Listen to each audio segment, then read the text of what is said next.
നമുക്കൊരു കാര്യം ചെയ്യണമെന്ന് തോന്നുന്നുണ്ടെങ്കിൽ അതിൻ്റെ ആദ്യ സ്റ്റെപ്പ് ചെയ്യുകയും എന്നിട്ട് അതിൻ്റെ അവസാനം വരെ ചെയ്യുകയാണെങ്കിൽ നമുക്ക് കിട്ടുന്ന റിസൾട്ട് എന്ന് പറയുന്നത് അത്ഭുതപ്പെടുത്തുന്നതായിരിക്കും. ഇതേ ട്രാക്കിൽ ഞാൻ ചെയ്തതുകൊണ്ട് എനിക്കുണ്ടായ ചില മാറ്റങ്ങൾ, ചില റിസൾട്ടുകൾ ഞാൻ പറയാം. എൻ്റെ മുന്നിൽ കാണുന്ന ഇത്രയും ബുക്കുകൾ ഇതിൻ്റെ ആദ്യ സ്റ്റെപ്പ് ചെയ്യുകയും അതിൻ്റെ അവസാനം വരെ ചെയ്തതുകൊണ്ടാണ് ഇത്രയും ബുക്കുകൾ എനിക്ക് ഉണ്ടാക്കാൻ പറ്റിയത്.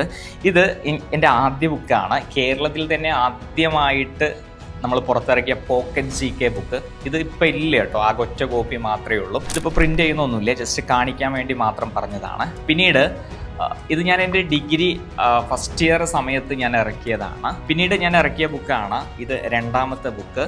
പിന്നെ മൂന്നാമത്തെ ബുക്കാണ് ഇത്. ഇതിനെക്കുറിച്ച് പല ആൾക്കാർക്കും അറിയായിരിക്കും. ഏകദേശം കേരളത്തിൽ 16,000-ലധികം കോപ്പികൾ നമ്മൾ വിറ്റുപോയിട്ടുണ്ട്, ചെയിൻ ക്വസ്റ്റ്യൻസ് എന്ന് പറയുന്നത്. നാലാമത് കേട്ടറ്റിൻ്റെ ഒരു ബുക്ക് ചെയ്തു. അഞ്ചാമത് നമ്മൾ ചെയ്ത ബുക്ക് ഒന്ന് ആലോചിച്ച് നോക്കും, 1200 പേജുകളുണ്ട് ഈ ബുക്ക്, 2 വോളിയങ്ങളിലായിട്ട്. പിന്നെ നമ്മൾ CPOയുടെ ബുക്കൊക്കെ നമ്മൾ ഇറക്കിയിട്ടുണ്ട്. ഇനി ഒരുപാട് ബുക്കുകൾ വരാൻ പോകുന്നുണ്ട്. ഇന്ത്യയിൽ തന്നെ ഏറ്റവും വലിയ കോമ്പറ്റീറ്റീവ് എക്സാമിന് ബുക്ക് ഇറക്കുന്ന ഒരു പ്രസ്ഥാനമായിട്ട് ലാമൻ സൊല്യൂഷൻസിനെ മാറ്റുക എന്നതാണ് എൻ്റെ ഒരു ഡ്രീം എന്ന് പറയുന്നത്. അപ്പോൾ ഓരോ ബുക്കും ഉണ്ടാക്കുന്ന സമയത്ത് എനിക്കുണ്ടായ വെല്ലുവിളികളും ഇങ്ങനത്തെ കാര്യങ്ങളൊക്കെ ഞാൻ പറയുന്നുണ്ട്, ഓരോ ബുക്കിൻ്റെ ചരിത്രത്തെക്കുറിച്ചും. അപ്പോൾ ചില ആളുകൾക്ക് ബുക്കൊക്കെ ഉണ്ടാക്കണം എന്ന് ആഗ്രഹം ഉണ്ടാവും. അപ്പം അവർക്കൊക്കെ ചിലപ്പോൾ ഇത് കേട്ട് കഴിഞ്ഞാൽ കുറച്ചും കൂടി ഒരു ഇൻസൈറ്റ് കിട്ടും. അപ്പം ഞാൻ അടുത്ത വീഡിയോയിൽ ഓരോ ബുക്കിനെയും കുറിച്ച് ഞാൻ പറയാം കേട്ടോ.